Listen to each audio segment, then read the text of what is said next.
2026 avinas, kaip jam seksis, ar jis papuls į mūsų šių metų top sėkmingųjų sąrašą, ar vis dėlto mes turėsim jį priskirti top ne visai laimingų ženklų 12 zodiakų ženklų eilėje.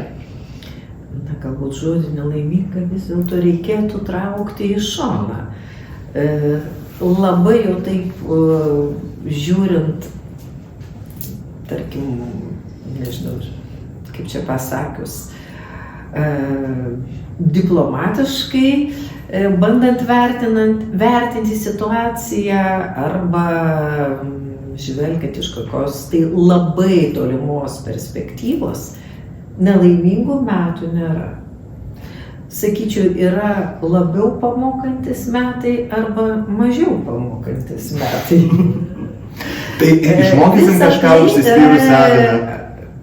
Tai, ką man labai nepatinka tas žodis, nelaimingi metai, nelaimingas periodas. Tai yra tiesiog pamokantis periodas, ryškių, stiprių treniruočių periodas. Tai ar bus labai treniruojami avinėliai? Ko gero taip. Ir treneris bus be abejo griežtasis Saturnas, bet šalia jo ir Neptūnas. Ir čia bus toks truputį koncentracijos, truputį susitelkimo. Saturnas jau buvo šią vasarą avino ženkle, tai yra 25 metų vasara, o štai 26 metais Saturnas nuo vasario 14 dienos, matote, kaip nusiriškia meilės, reikia suprasti, įeis į avino ženklą, na ir ko gero, pirma, ką jis privers padaryti, pagaliau apsispręsti avinukus, ko jie iš tikrųjų nori, kuriuo keliu judės. Primenu, kad Saturnas viename ženkle, tame pačiame ženkle bus tik po 29 metų. Taigi, tai, ką jūs šiemet nuspręsite, kokiu keliu jūs pasuksite, labai panašu, kad panašia linkme dar labai ilgai judėsite. Tai iš tiesų nulems ilgalaikius jūsų gyvenimo įvykius. Tai ilgalaikių sprendimų metas. Ir pirma metų pusė bus labiau siejama su šeima, namais. Kokio aš noriu šeimininių santykių, kokio aš noriu namų. Kokie mano jau prioritetai šeimininėme bendravime, kas man yra svarbiau. Santarvė, dominavimas, vaikų ugdymas, santykiai su savo tėvais. Visus šiuos dalykus privers spręsti Jupiteris pirmą metų pusę. Saturnas. Jupiteris šeima, jis Vėžio ženkle. Saturnas jis dar ten porą metų sėdės ir jis tiesiog toks su diržiuku žingsnis į šoną šausiu, žingsnis į kairę šausiu, žingsnis į dešinę šausiu. Jis toksai. Rinktis nelabai duos, Saturnas jis duoda judėjimą tokių siaurų tunelių, va taip tunelių judi ir nemėgink nei kairę, nei dešinę, tiesiai varai. Bet koks į kairę, į dešinę, siaurąją ar plačiąją prasme, blogai veiksis. Jūs Saturnas, taip kalbant, kabutėse, nušaus. Bet Palmyra, Saturnas tarsi tokia askezė, apribojimas, o avinas visada... Ir griežtas treneris, tas su diržiuku kursu. O avinas visada narsus, proveržyje ir panašiai. Tai čia tokios susitinka dvi priešingybės, galima sakyti. Taip, nu, kartą per 20 metus ir tai nutinka. Ir aš taip patarčiau vertinti kaip gerą gyvenimo pamoką, kad mes turime labai gerą trenerį, kuris mus puikiai užgrūdins. Ir pirmą metų pusę, na, taip, iki Liepos mėnesio galima sakyti, atsižvelgiant į Jupiterio judėjimą Vėžio ženkle, jinai bus ir susijusi su esminiais apmąstymais ir esminių sprendimų priėmimai šeimoje. Tai yra namų laikas, kai mano pagrindinis uždavinys turėtų būti, kas vyksta mano namuose, kokio aš noriu namų ir kaip aš judėsiu tolyn į priekį. Na, o nuo Liepos mėnesio jau šiek tiek ir atsipalaidavimo. Jau Jupiteris į liūtą ir palengva atsiveria naujos galimybės, naujos perspektyvos. Aišku, Saturnas ir ten toliau stovės šalia, jis taip vis pakoreguos, bet tarkim jau antrą metų pusę jinai žada tiesiog pakankamai daug sėkmingų akimirkų, sėkmingų galimybių ir šis laikas siejamas su kūryba ir meile. Na ir vaikais. Ir jeigu jūs tuo metu įsimylėsite, sugalvosite sukurti šeimą, tikėtina, kad šitie jausmai visam gyvenimui ir šeimos sukūrimas, santuoka visam gyvenimui.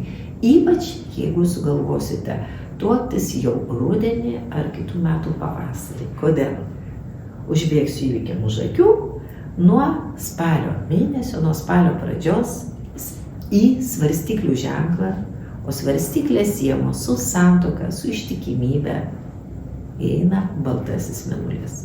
Ir prasidės periodas puikus jau oficialiem savo santykių patvirtinimo, ar tai būtų socialinė, tarkim, santuoka, reiškia, tarkim, santuokos rūmuose, ar tai būtų jau religinių pagrindų sujungti santykiai. Žodžiu, toksai puikus laikas ateina, tai galėčiau šiemet pasakyti šeimos, meilės, laimės, kūrybos laikas ir karjeros. Saturnas jis liepia mąstyti apie tolimus tikslus ir tolimus tikslus karjeroje. Todėl patarčiau avinukam labai nešokinėti. Čia padirbau, nepatiko, ten padirbau, nepatiko. Visa tai gali, jeigu norite kažkur pereiti, keisti savo darbo vietą, turite labai gerai tai apgalvoti.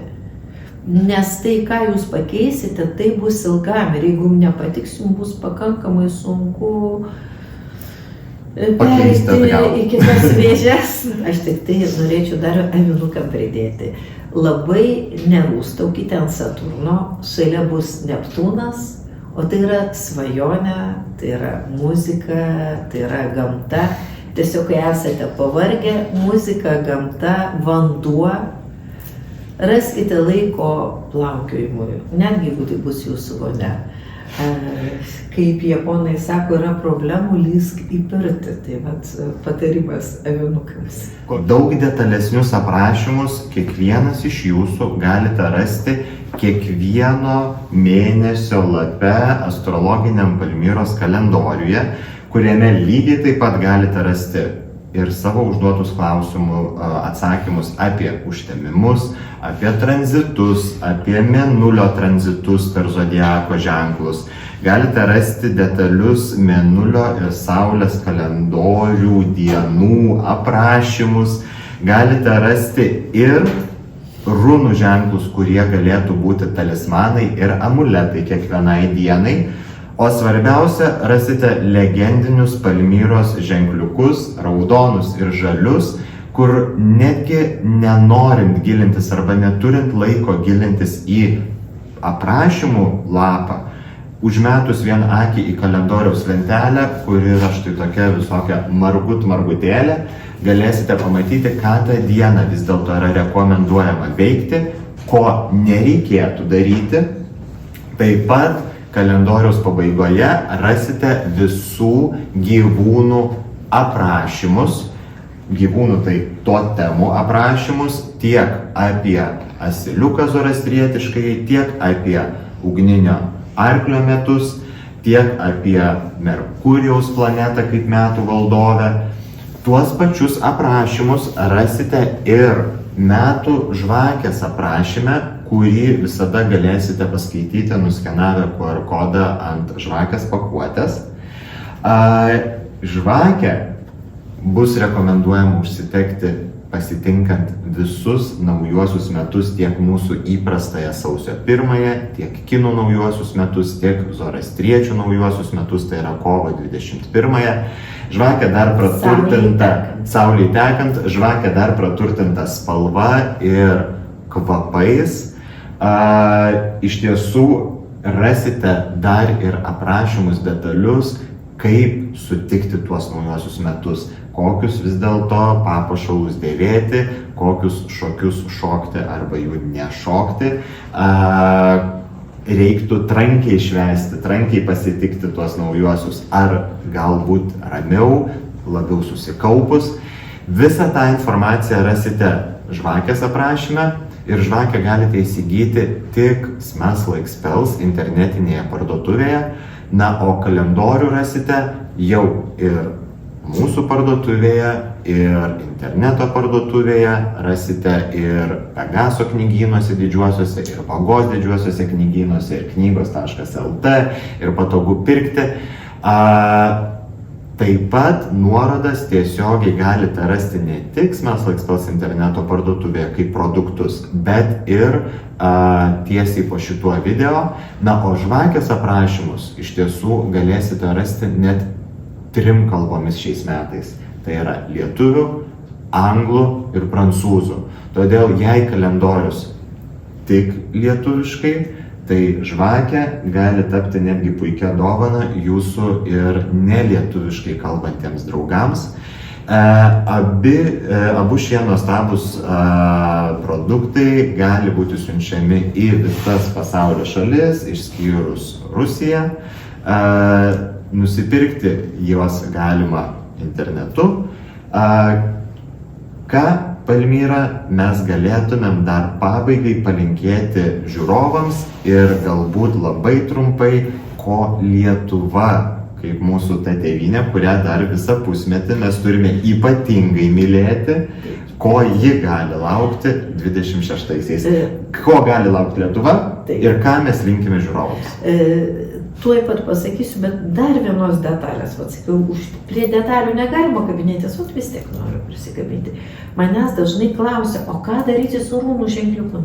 Niekaip tu nepaaiškinai, 2 žodžius pasakyk. Ką daryti su rūnų ženkliuku? Kaip jais naudoti? Žmonės pasižiūri ir nežino, kaip tai. Visų pirma, pažvelgus į kalendorių, pasižiūrėti, koks tai yra rūnų ženklas, tą dieną, tada atsiversti kalendoriaus pabaigą, ar ne, ten, kur yra saulės parų aprašymai, mėnulio parų aprašymai ir rūnų ženklų aprašymai, juos galima tiesiog persipiešti detaliai ant lapelio popieriaus, galbūt ant akmenuko, galbūt ant odos gabalėlio, nes rūnas vis dėlto mėgsta tas natūralias medžiagas, ir galbūt tą dieną tiesiog įsidėti į kišenę, galbūt, nežinau, į rankinę ir vis galbūt netgi rytinės meditacijos metu vis vizualizuoti, vis pamėginti tą rūnų ženklą įsivaizduoti ir tokiu būdu jis galės tapti jūsų talismanu ir amuletu. Tai vėlgi ženklas, kuris suderintas, jeigu Palmyras savo mažuosius ženkliukus derina pagal daugybę astrologinių aspektų, tai rūnų ženklas kaip tokia vyšnaitė ant torto jau priderinta prie visų ženkliukų, aspektų, planetų tranzitų ir planetų judėjimų. Taip, iš tikrųjų norėčiau atkreipti dėmesį, kad tie ženkliukai tai yra į vieną vietą apjungta yra didžiulis kiekis astrologinės informacijos. Tai ne tik mėnulio diena, ne tik Saulės diena, tai yra planetų tranzitai, tai yra tam tikri laipsniai, geri, blogi. Yra toks didelis kiekis informacijos ir jūs nenustebkite. Štai, tarkim, būna, aš gaunu tokius klausimus, tarkim, pagal mėnulio kalendorių, tarkim, 14 mėnulio diena, o pas mane nėra paženklinta, kad tą dieną galima pradėti naujus darbus. Kodėl? Neatitikimas. Tam yra priežasčių, reiškia kažkoks blogas tranzitas, kažkur kažkas yra negerai. Ir nenustebkite, netgi jeigu bus kartais labai bloga diena, jūs žinote pagal mėnulio kalendorių, ten beveik nieko blogo nepažymėta. Reiškia, tai dienai yra tam tikra planetų padėtis be galo palanki, kuri bent jau iš dalies sugeba tą didįjį tos dienos blogį kompensuoti. Tuo ir yra retas kalendorius, kad čia yra susumuota visas informacija, kad žmogui nereikėtų sukti galvos ir jis dažnai pasimeta, nes dabar daug žino ir mėnulio kalendorių, ir saulės, ir informacija pjaunasi, ir netitinka. Ir ką tada daryti? Tai šitas sunkus juodas darbas, kai reikia suderinti, kartais visiškai priešingas informacijas ir rasti tą bendrą sprendimą. Ir yra atliktas kuriant šitą kalendorių ir atspindėta ženkliukų pavidalu. Žali gerai kaip šviesoforas, na, raudoniai įspėjimas, kad atsargiai. O ko, Palmyra, vis dėlto palinkėtumėt 26-aisiais? Ko reikėtų mums laukti, siekti, apie ką svajoti ir kur save vis dėlto geriausia padėti? Na, kadangi tai bus vis dėlto Merkurijaus metai, kas yra Merkurijus? Mąstymas. Pirma, apgalvojam, apmastome, aišku, įskaitant kylantį mazgą žuvyse, kaip mes įsiklausome į intuiciją. Ir po to veikiame ir čia kalendoriuje buvo parašytas, man labai patinka senovės Avestos knygoje, tai šventų zoroastrietiškų knygų rinkinys Avesta, tas pagrindinis kelias, dora mintis, doras žodis, doras darbas. Toks galbūt ir būtų palinkėjimas. To linkime jums. Kviečiame pasidalinti šituo video įrašu, nes jis liks iš tikrųjų Smells Like Spells paskyroje. Galbūt jis bus įdomus jūsų draugams. Nepamirškite paspausti patiktuko, nepamirškite pasidalinti šituo įrašu. Nepamirškite nupirkti galbūt geriausios ir įdomiausios dovanos tiek lietuviškai, tiek nelietuviškai kalbantiems savo draugams, kuri lydės jūs visus ir draugus lydės visus metus, tai yra metų žvakė. Nepamirškite įsigyti Palmyros astrologinio kalendoriaus. Tariame jums sudie ir linkime gražiausių, sėkmingiausių ir žaliausių ateinančių metų.